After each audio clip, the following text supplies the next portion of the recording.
Pasukan na naman. Umaasa akong may maganda itong kahihinatnan.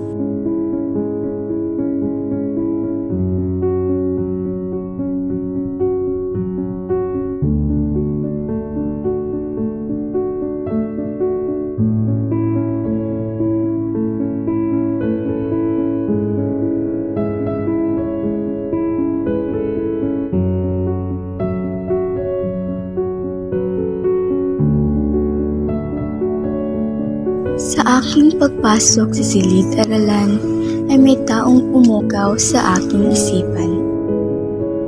Palagi ko siyang pinagmamasdan at hindi maalis ang paningin sa bawat galaw na kanyang gagawin. Isang araw ay nagkaroon ng aktibidad sa aming paaralan na kaming dalawa ang magkasama. Galing mo pala mag-drawing. Thank you. Ikaw, magaling mo. Dahilan upang mas makilala namin ang isa't isa. Lumipas ang mga araw at kaming dalawa ay naging magkaibigan. Welcome. Yana, may gusto lang akong sabihin sa'yo. Ano yun? Gusto kita. Talaga? Gusto rin kita.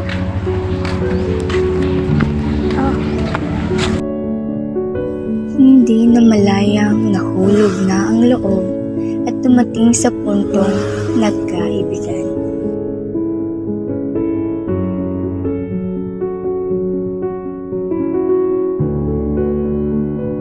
Ang simula ng aming pagsasama ay masaya. Masaya na para bang walang iniisip na problema sa maghapong magkasama.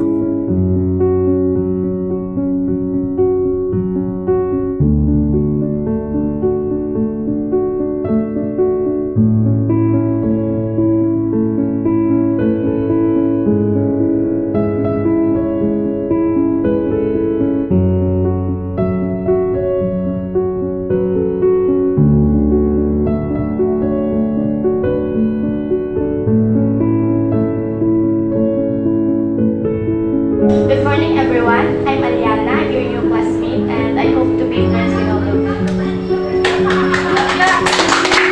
Ako ba dito? Oo, wala. Sige, dyan lang.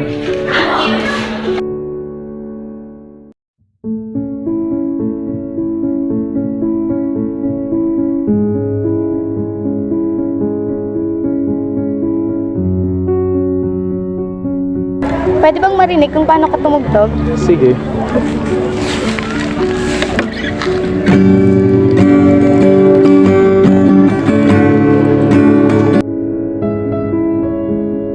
Uy, favorite mo! Uy, dinarag kita ng favorite mo! Thank you. Gusto mo? Sige. Ngunit, hindi ko inaasahan na may problema pala kaming pagdaraanan.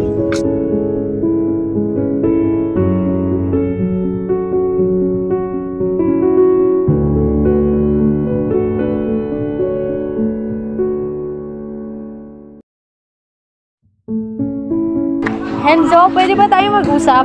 Yung pala, di ba yan? Naglalaro kami. Sige, pre. Usap muna kayo, pre. Dumating ang araw na nagkaroon ng di pagkakaunawan. Ano ba kasing pag-uusapan natin? Ano ba kasi nangyayari sa atin? Okay naman tayo Bakit biglang nagkaganito? Enzo, ano ba? Ayoko na! Anong ayaw mo na? Maghiwalay na tayo. Di na ikaw ang mahal ko. Sa tingin mo ba ganun lang kadali yun? Eh, anong magagawa ko? Wala na akong nararamdaman para sa'yo. Hindi totoo yan. Bawiin mo ang sinabi mo. Natin to. Hindi ako papayag. Kung ginagawa mo na kumali, sorry na. Tama na. Masasaktan ka lang. Ayoko, please. Ayoko na! Ang masayang pagsasama ay unti-unting nabawasan at nauwi sa hiwalayan. Masakit dahil ang problemang kayang ayusin ay mas piniling tapusin. Sobrang sakit ng aking nadarama sapagkat tayo ay tinapos mo na.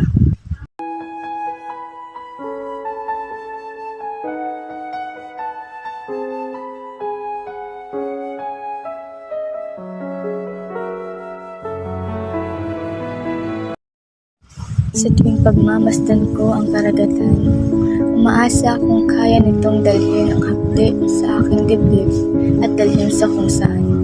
Pero bigo ako. Sinubukan kong lumayo, pero pilit pa rin tayong pinagtatagpo. Pero sa muli nating pagtatagpo, ay iba na ang laman ng iyong puso. Marahil ay pinaglalaroan ako ng kapalaran. Ako na ang pinagtaksilan, ako ba ang nasaktan?